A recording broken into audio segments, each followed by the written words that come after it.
Hello, अस्सलाम वालेकुम। आप देख रहे हैं DARH शो। मेरा नाम है अब्दुल राफी हनफी और आज हम एक बड़े इंटरेस्टिंग और इंपॉर्टेंट टॉपिक के साथ हाजिर हुए हैं। आज का हमारा टॉपिक है जेंडर डेवलपमेंट इंडेक्स। और आज हमारे जो एक्सपर्ट हैं उनका मैं तारुफ कराता हूं। उनका रिसर्च से ताल्लुक है। She is a scholar, she has travelled Europe, she has seen the world and she has attended several international trainings. We welcome in our show Miss Nazia Nas. Thank you so much. How are you, Miss Nazia? Fine. माशाल्लाह। तो miss Nazia ये बताएं कि आप माशाल्लाह पाकिस्तान से बाहर भी आपकी ट्रेवलिंग हुई, अभी आप पाकिस्तान में हैं, सिचुएशन देख रही हैं, तो कहाँ देखती हैं कि क्या अलार्मिंग सिचुएशन पे हम आ गए हैं as pertaining to gender development index? Thank you so much Rafay. और बहुत अच्छा टॉपिक है क्योंकि इस वक्त ये हमारे मुल्क का अलार्मिंग सिचुएशन है जो इंटरनेशनल इंडेक्स रैंकिंग में बताई जा रही है, यानी कि 145 हमारा नंबर है आउट ऑफ 146 में। तो ये है कि इस वक्त इंटरनेशनल इंडेक्स के मुताबिक तो हम बहुत बदतरीन हालात में, और इसमें कोई शक भी नहीं है, कुछ ऐसा है भी लेकिन इतना नहीं जितना रिपोर्ट में बताया जा रहा है। तो ये बताएं इसकी क्या वजूहत क्या है, हम इतना पीछे क्यों रह गए? 146 में से 145 पे हैं आप। देखिए, इसके तो बहुत सारे डायमेंशन है, ये एक मुकम्मल डिबेट है। आप मुझसे अगर सवाल करें कि हम पीछे क्यों हैं, तो एक तो ये कि हम पीछे हैं और दूसरा ये है कि हमने काम किया, ऐसा नहीं है। और अगर हम सूबे सिंध के कॉन्टेक्स्ट में बात करें तो काफी काम हो रहा है। अब वो रिपोर्टिंग में क्यों नहीं बताया गया है ये हमें देखना पड़ेगा। ये भी एक अलार्मिंग सिचुएशन है। ठीक है, ये बताएं कि हमारे जो पाकिस्तान में इसको कौन लीड कर रहा है, इस प्रोजेक्ट को? नहीं, ये प्रोजेक्ट नहीं है, ये खवातीन पे काम सिर्फ एक प्रोजेक्ट नहीं कर रहा, इस पे फेडरल मिनिस्ट्री काम कर रही है और फिर प्रोफेशनल मिनिस्ट्री काम कर रही है। और देखें, खवातीन को समझें, पूरी दुनिया में 7 बिलियन पीपल है सपोज, तो आधी खवातीन है। इसी तरीके से पाकिस्तान में भी खवातीन और मर्द की तादाद बराबर है। तो खवातीन पे काम अगर वुमेन डेवलपमेंट कर रहा है तो खवातीन पे कर रहा है, सोशल वेलफेयर कर रहा है तो खवातीन पे कर रहा है, अगर असम्बली में खवातीन खड़ी हुई है, हर हर डिपार्टमेंट अपने तौर पे खवातीन पे काम कर रहा है, कोई एक डिपार्टमेंट स्पेसिफिक इस पे काम नहीं कर रहा। हाँ, रिपोर्टिंग के लिए कुछ मखसूस डिपार्टमेंट होते हैं जो इस पे काम करते हैं, लेकिन खवातीन पे तो हर डिपार्टमेंट काम कर रहा है। ठीक है। हाँ, कम और ज्यादा हो रहा है, हमें बेहतर होने की जरूरत है बहुत ज्यादा, लेकिन हम कल से आज बेहतर है। कल जो हमारी सूरत हाल थी वो आज नहीं है, आज हम काफी बेहतर हैं, लेकिन हाँ, मजीद हमें बहुत बेहतर होने की जरूरत है क्योंकि पाकिस्तान 5वीं एक ऐसी ताकत है जो बहुत तेजी से बढ़ रहा है आबादी के लिहाज से, तो इसी तरह हमें काम भी बहुत बड़े पैमाने पे करने की क्या जरूरत सिर्फ हमारी आबादी बढ़ रही है या हम तरक्की भी कर रहे हैं? है। तरक्की तो हम नहीं कर पा रहे उस तरह, जिस तरह रिपीटली चेंज ट्रांसफॉर्मिंग पूरी दुनिया में हो रही है, इस तरह तरक्की तो हो रही है लेकिन इतनी नहीं हो रही जितनी हमें जरूरत है। सपोज हम अगर बात करें तो 10 to 20 15% हम डेवलपमेंट पर हैं, बाकी तो ऐसा जैसा नजर नहीं आता। वो आप खुद भी देख सकते हैं, हम गर्मी सर्दी बारिश को भी बर्दाश्त नहीं कर सकते। एग्जैक्टली तो मिस्टर जी ये बताएं कि अब हमें क्या करना है, क्या स्टेप्स लेने चाहिए कि हम इसमें बेहतरी की तरफ गामजन हो जाए? अच्छा, पहले तो आप इस चीज को देखें, मतलब मैं खुद ही सवाल कर लेती हूँ कि ये रैंकिंग बनाई क्यों जाती है और इस रैंकिंग को हम एक्सेप्ट क्यों कर रहे हैं। अगर हम as a nation federal ministry या प्रोफेशनल मिनिस्ट्री इसको एक्सेप्ट कर रही है तो ये गलत है। दूसरी बात ये है कि हमें ये देखना पड़ेगा इसके पैरामीटर क्या है। इसके 5 पैरामीटर है खवातीन के हवाले से, कि वो एट वर्क में उनका क्या कंडीशन है, अगर वो जॉब कर रही हैं, इन पॉलिटिक्स में वो कहाँ है, क्योंकि पॉलिटिक्स में डिसीजन मेकिंग होती है, तो डिसीजन मेकिंग से पता चलता है कि हमने क्या डिसीजन लेना है। तो खवातीन अगर डिसीजन मेकिंग में होंगी तो जाहिर बात है वो अपने लिए बेहतर डिसीजन लेंगी। तो इसलिए इसके जो पैरामीटर हैं उनमें 5 पैरामीटर को देखकर ये रिपोर्ट बनाई जाती है। एक दूसरी बात ये है कि ये जो रिपोर्ट पूरी दुनिया में विन ने बनाई है, ठीक है। विन जो है वर्ल्ड वाइड इंडिपेंडेंट नेटवर्क है, मार्केट रिसर्च है जो इसको बनाता है वर्ल्ड इकोनॉमिक फॉर्म के रेफरेंस से। इसमें 3000 मतलब 33,865 स्टडीज शामिल की गई है। इन्होंने फिर आउटसोर्स कर दिया गैलप पाकिस्तान को कि आप पाकिस्तान की जो है आप सर्वे करें, और आप देखें तो गैलप ने जो सर्वे किया, गैलप भी एक रिसर्च इंस्टीट्यूट है, उन्होंने 1000 केस स्टडी देखी और वो भी सर्वे करवाया 1000। हमारी आबादी है 24 से 25 करोड़, ठीक है, 2000 सेंसस 17 के। अब 24 करोड़ की आबादी के मुल्क में अगर हम 1000 स्टडीज को ले रहे हैं तो ये इट्स नॉट इनफ, तो हम पैरामीटर में गलत हैं।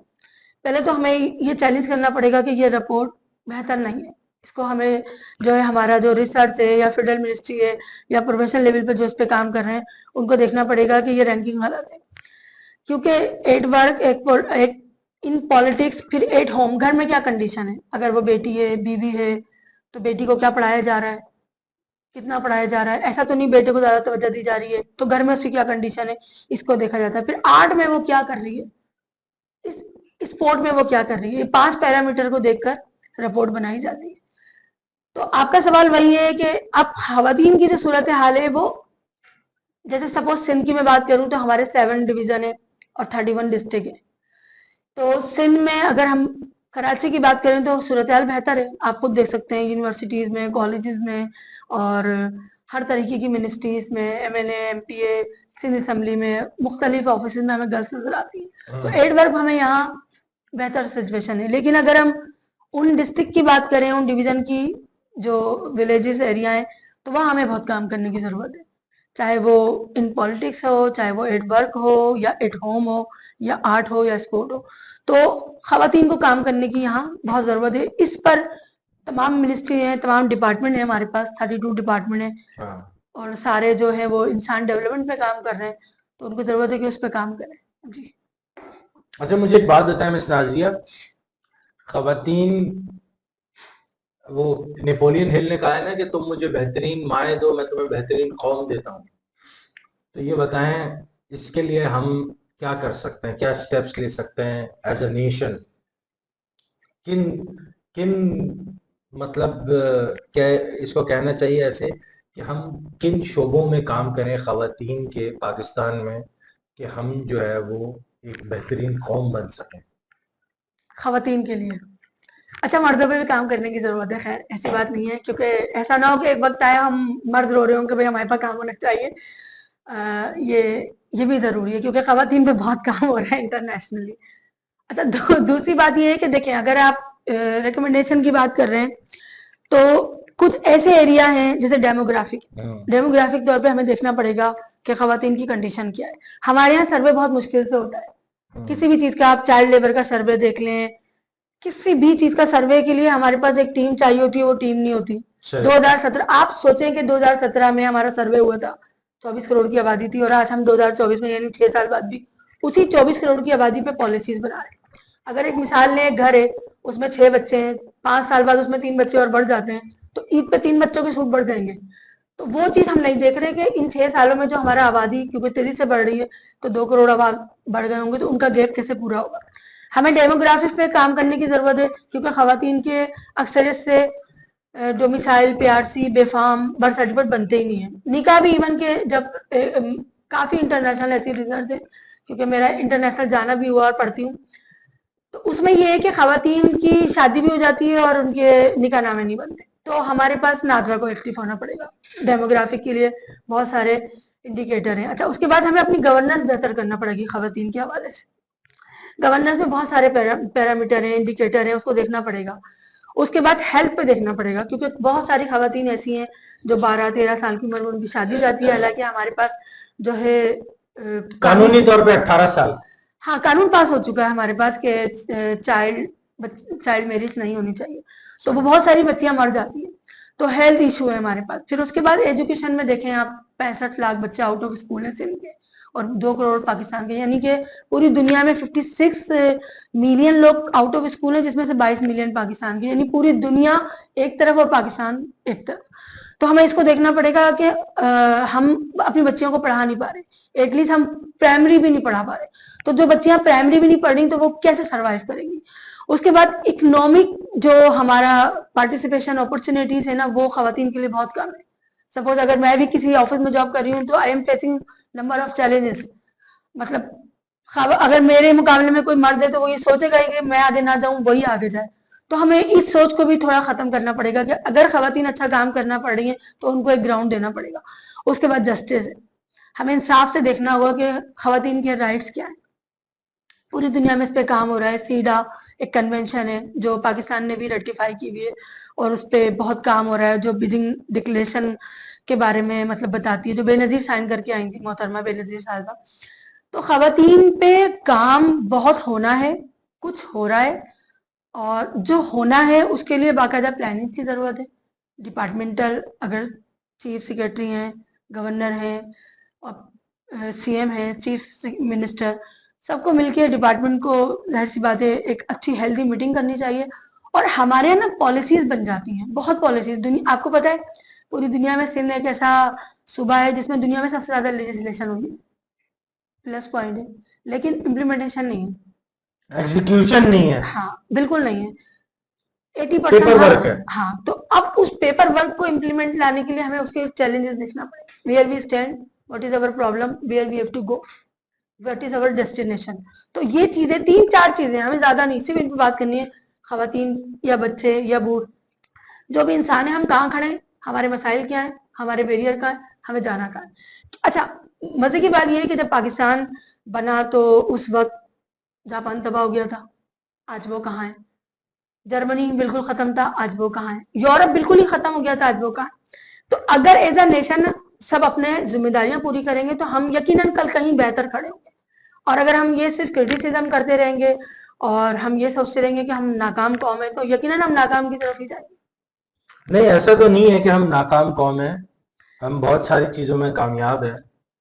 हम अल्हम्दुलिल्लाह बेहतरीन पॉलिटिशियंस यहाँ से प्रोड्यूस करते हैं, बेहतरीन स्पोर्ट्समैन यहाँ से प्रोड्यूस करते हैं, बेहतरीन क्या कहते हैं, बड़ी बड़े यहाँ से सियासतदान से लेके politicians, diplomats, researchers, scholars, PhDs, और बहुत हमारे इंटरनेशनल हीरोज हैं जो कि पाकिस्तान से निकले हैं। कहने का मकसद ये है, खवातीन के हुकूक, खवातीन पे काम करने की बहुत ज़रूरत है, क्योंकि खवातीन को अगर हम स्ट्रॉन्ग करेंगे, खवातीन के शोबों पे काम करेंगे, जैसा अभी आपने बहुत खूबसूरती से बताया, हेल्थ पे है, गवर्नर से, गवर्नेंस है, राइट्स डेमोग्राफिक है, है। डेमोग्राफिक है, एजुकेशन, बहुत सारी चीज़ें। जब हम इन पे काम करेंगे तो वो है ना कि हम जब बेहतरीन माएँ देंगे तो हम बेहतरीन कौम की तरफ जाएंगे, और जब हम बेहतरीन कौम बनेंगे तो एक बेहतरीन मुल्क की तरफ जाएंगे।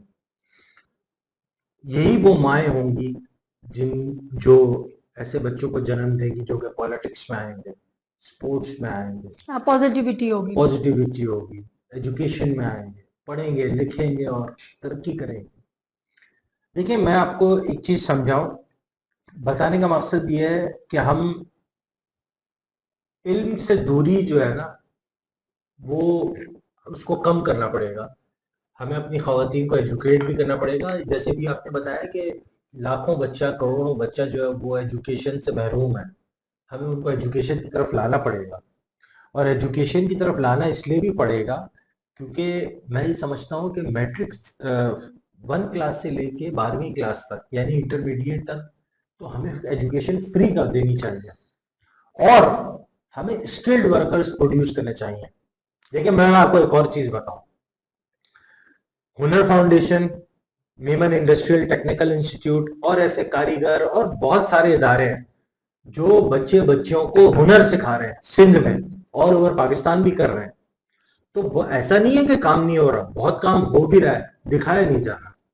मैं खुद जाके एज अ ट्रेनर जो है वो खवातीन को जाके ट्रेनिंग्स कराता हूँ, स्किल्ड वर्कर्स को ट्रेनिंग्स कराता हूँ, पढ़ाता हूँ, सिखाता हूँ, मुझे बड़ा अच्छा लगता है।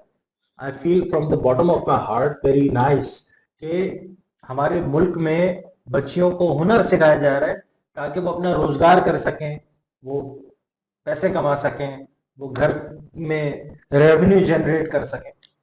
तो बताने का मकसद ये, मिस नाजिया, अब हमें आगे बढ़ना चाहिए। ये बताएं कि आपकी क्या रिकमेंडेशंस हैं कि अब हमें, अब बस बहुत हो गया, अब हमें क्या इकदामात लेने चाहिए एज अ नेशन। देखिए, बहुत सारी रिकमेंडेशन मैं सुनती रहती हूँ और बहुत अच्छी होती हैं, और मैं खैर और वो चीजें बताएं आप जो कि हम इम्प्लीमेंट कर सकें। ठीक है, मैं बिल्कुल बताऊं। Practical practical. देखें, बहुत सारी चीजें उनको समझे। अब जो दुनिया में काम हो रहा है ना, वो लफ्ज है no one leave behind. No one leave behind. जब ये ह्यूमन राइट्स बने थे तो उसके बाद बड़ा काम हुआ है इस पे इंटरनेशनली। अच्छा, अगर हम अपने मुल्क में देखें ना तो ह्यूमन राइट्स कोई जानता ही नहीं। बाहर मुल्क मेरा जर्मनी गई मैं, फिर मैं फ्रांस, और इस तरीके से मैंने 13 कंट्री को विजिट किया इंटरनेशनल, और अभी रिसेंटली स्विट्जरलैंड जेनीवा एकेडमी से कोर्स किया। वहां हमें फिजिकली नजर आता है कि इंसान के राइट्स क्या है। उनको जरूरत ही नहीं है अपने राइट्स की ना। अच्छे स्कूल, अच्छी सड़कें, अच्छा खाना, हर चीज की फैसिलिटीज गवर्नमेंट ने दी हुई है। अभी आपने कही कि बहुत सारा काम हो रहा है, बहुत बड़ी आबादी में बहुत थोड़ा काम हो रहा है, इसलिए वो नजर नहीं आ रहा, क्योंकि हमारे पास एज सच कोई रिपोर्टिंग अच्छा मैकेनिज्म नहीं है। कोई ऐसी एनजीओ नहीं है, कोई गवर्नमेंट का ऐसा डिपार्टमेंट नहीं है जो प्रॉपर तौर पे रिपोर्टिंग कर रहा हो सारी चीजों की। जब भी तो देखिए ना, रैंकिंग को इंडिया चैलेंज कर रहा है, रैंकिंग को मलेशिया चैलेंज कर रहा है, रैंकिंग को साउथ ईस्ट एशिया की मोस्टली कंट्री चैलेंज कर रही है। यूरोपियन कंट्री की रैंकिंग अच्छी ही आती है। हम चैलेंज भी नहीं कर पा रहे क्योंकि हम सही डेटे का फिगर नहीं है हमारे पास।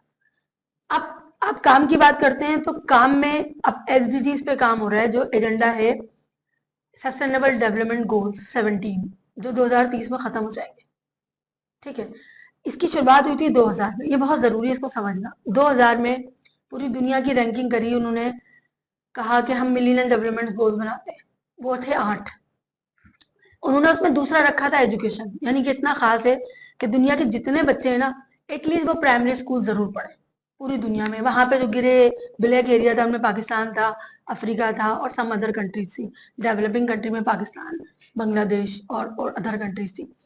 वो 2015 तक था। जब 2015 में वो हुआ, उसकी अच्छी खासी फंडिंग आई तमाम ममालिक में। मुझे आपने सुना होगा कुछ बच्चियों को वजीफा भी दे रहे हैं, चेक भी दे रहे हैं, वो उस पॉलिसी के थ्रू था। जब 2015 आया तो बांग्लादेश ने 99% वो रैंकिंग विन करी। उन्होंने छोटे छोटे शेड्स बनाए। उन्होंने कहा हम बिल्डिंग नहीं बनाएंगे, बिल्डिंग बनाएंगे तो टाइम खत्म हो जाएगा। उन्होंने अपने बच्चों को 99% इनरोल कर दिया। पाकिस्तान ने सिर्फ 37%। दुनिया का पाकिस्तान 10वां मुल्क है जो सबसे ज्यादा एड लेता है पूरी दुनिया में, 198 कंट्रीज में। इतनी बड़ी फंडिंग आने के बावजूद भी हमने 37% खत्म हो गया। उसके बाद 2015 से लेकर 2030 तक न्यू पॉलिसी बनी कि मिलीनियम ना हो, मिलियन भी एक दिन खत्म हो जाएंगे, डेवलपमेंट सस्टेनेबल हो, यानी हमेशा रहे।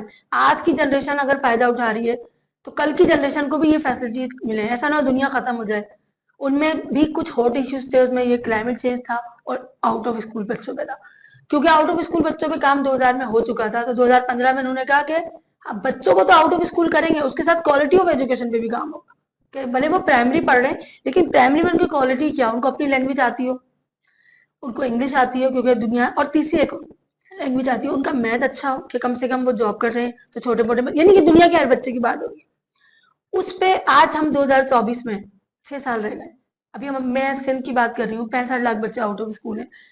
वो 65 लाख बच्चे जब कल 10 साल बाद जवान होंगे, वो क्या करेंगे, उनका फ्यूचर क्या होगा। इस पे बहुत काम हो रहा है। काम 2015 में भी हम 65 लाख थे। 2024 में आप सिंध असेंबली की बजट स्पीड उठाएं, उसमें करोड़ों रुपए, सही करोड़ों नहीं अरबों रुपए। अभी यूएस एड ने 106 स्कूल बनाए, 10 साल का प्रोजेक्ट था, खत्म करके इस महीने चले गए। 106 स्कूल, अरबों रुपए यूएस। फिर जाएगा जापान इस पे काम कर रहा है, यूनेस्को, यूनियनसीआर, यानी कि डेवलपमेंट, यूनाइटेड नेशन की एजेंसीज इस पे काम कर रही है। पाकिस्तान, अच्छा फेडरल लेवल पे 2010 के बाद जब अमेंडमेंट हुई तो प्रोफेशनल इख्तियारात मिल गए कि भाई सुबह खुद मुख्तार है। अब हमारी फेडरल मिनिस्ट्री से नहीं होता, डायरेक्ट हम यूएनडीपी से, यूनेस्को से, खुद प्रोफेशनल मिनिस्ट्री उनसे एसोसिएट है। अब मेरे कहने से क्या होगा, आपके कहने से क्या होगा, जब तक कि गवर्नमेंट सही से स्टेप नहीं लेगी, क्योंकि इतनी बड़ी फंडिंग होने के बाद भी हम 65 लाख बच्चों पर रुके हुए। 2015 की आप अखबार उठाएं, जहां तक मेरी आवाज जा रही है वो 2015 के अखबार आउट ऑफ स्कूल लिखे, 65 लाख बच्चे। 2024 में अरबों रुपए खर्च होने के बाद भी आज हमारे 24 लाख, या तो रैंकिंग गलत आ रही है, बच्चे इतने नहीं है, और अगर सही है तो हम कहाँ खड़े, वो कौन ठीक कर सकता है। अगर मैं चाहूं तो मैं 10 बच्चों को पढ़ा लूंगी, 100 को पढ़ा लूंगी, आप चाहें हम 100 लोग इकट्ठा कर लें, 1000 से ज्यादा हम लाख पे नहीं जा सकते। 65 लाख बच्चों को कैसे, उनमें खवातीन भी हैं, मतलब लड़कियां भी हैं और लड़के भी हैं। तो अब हमें अभी जुलाई में एक रेजोल्यूशन सेनेट ने पास किया, फेडरल मिनिस्ट्री ने, कि जायका, यूनेस्को और प्रोविंशियल गवर्नमेंट मिलकर इन बच्चों को इनरोल करे। अच्छा, हमारे यहाँ प्राइमरी पे काम हो रहा है, इनको इनरोल नहीं कर पा रहे, क्वालिटी ऑफ एजुकेशन तो है ही नहीं। आप सिटी, फैल्कन और अच्छे स्कूल और गवर्नमेंट स्कूल के बच्चों का कोई कंपैरिजन है? तो हम मेयारी तालीम पे भी नहीं काम कर रहे। अच्छा, अब चैट जीपीटी, आर्टिफिशियल इंटेलिजेंस और जिस तरीके से दुनिया ट्रांसफॉर्म हो रही है, कल हम खड़े कहाँ होंगे? ये तो गवर्नमेंट ऑफ पाकिस्तान को सोचने की जरूरत है, सिविल सोसाइटी को सोचने की जरूरत है, और सोच रही है, लेकिन उतना नहीं जितनी हम आबादी। 4 करोड़ का शहर है ये, सुबह से एक सीएम, एक गवर्नर, उनके अपने मसाइल भी हैं। तो अब जैसे टर्की है, उसके 84 प्रोविंस है, पावर बटी हुई है ना एडमिनिस्ट्रेटिव, इससे बहुत फायदा होता है। बहुत सारी चीजें अगर ये बातें खुलती हैं तो फिर हमारी अपनी इंटरनल जंग शुरू हो जाती है कि उसको सुबह, इसको सुबह। हम ये नहीं देख पा रहे कि हमारी जरूरत क्या, फिर हमारा ये होता है। तो थोड़ी सी चीजें ऐसी हैं, हमें इंटीग्रेशन की जरूरत है सबसे पहले। सिंधी, पंजाबी, पठान, महाजिर सब पाकिस्तान की छतरी के नीचे। अब यूरोप को देखें ना आप, 27 मुल्क हैं, बॉर्डर फ्री हैं। मैं बिल्कुल, मैं सुबह फ्रांस में थी और शाम में मैं जर्मनी में थी। मैंने मतलब 22-25 दिन में 13 कॉन्फ्रेंस कैसे अटेंड कर ली? बॉर्डर फ्री है। आज मैं इस मुल्क में हूँ, कल मैं उस मुल्क में हूँ, परसों में। एक सुबह डॉक्टर सर्जरी जो है वो नेदरलैंड में करता है, शाम में वो सर्जरी जो है वो फिनलैंड में करता है। लेक्चर एक यहाँ, इतना बॉर्डर फ्री है। तो देखिए, हम वो बॉर्डर फ्री हो गए, हम प्रोविंस फ्री नहीं हो पा रहे। पंजाब हमें पसंद नहीं, सिंध हमें नहीं, मतलब ये बातें कहने की नहीं है, लेकिन ऐसा है तो ना। मगर मैं आपको बता दूं कि हम सिंध में रहने वाले सिंधी मेहमान नवाज है सारे। बेशक है, कोई शक नहीं है। कहने का मकसद ये है, आपकी बातें मैं सारी समझ रहा हूँ। देखिए मिस्ताजी, आपने बहुत खूबसूरती से इसको डिफाइन किया है। मैं इसको कंक्लूजन पे लेकर आता हूँ। कंक्लूजन ये है मिस्ताजिया कि अब हमें एक कौम बनना पड़ेगा। बिल्कुल, हमें जैसे आप सऊदी अरब चले जाएं, दुबई चले जाएं, सिंगापुर चले जाएं, तो वहां पे आप पंजाबी नहीं कहलाते, वहां पे आप बलोच नहीं कहलाते, वहां पे आप पाकिस्तानी कहलाते हैं। बेहतरीन, बिल्कुल जबरदस्त, एग्जैक्ट। तो we have to become a Pakistani, we don't have to become a Sindhi और पंजाबी और बलोच और महाजिर। हम पाकिस्तानी हैं, हम पाकिस्तानी हैं, we are a proud Pakistani.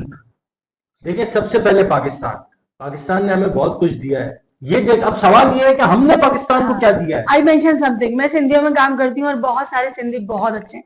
मैंने पंजाब में काम किया, मैंने इस्लामाबाद में किया, और वाकई सब बहुत अच्छे हैं। बस ये फर्क खत्म हो जाना चाहिए। अब वक्त आ गया नाजरीन कि हम सबको एक होना पड़ेगा, इस कौम को ऊपर लाना पड़ेगा, इस कौम को तरक्की की तरफ गामजन करना पड़ेगा, और उसमें हम सबको मिलके कंधे से कंधा मिला के काम करना पड़ेगा। होपफुली।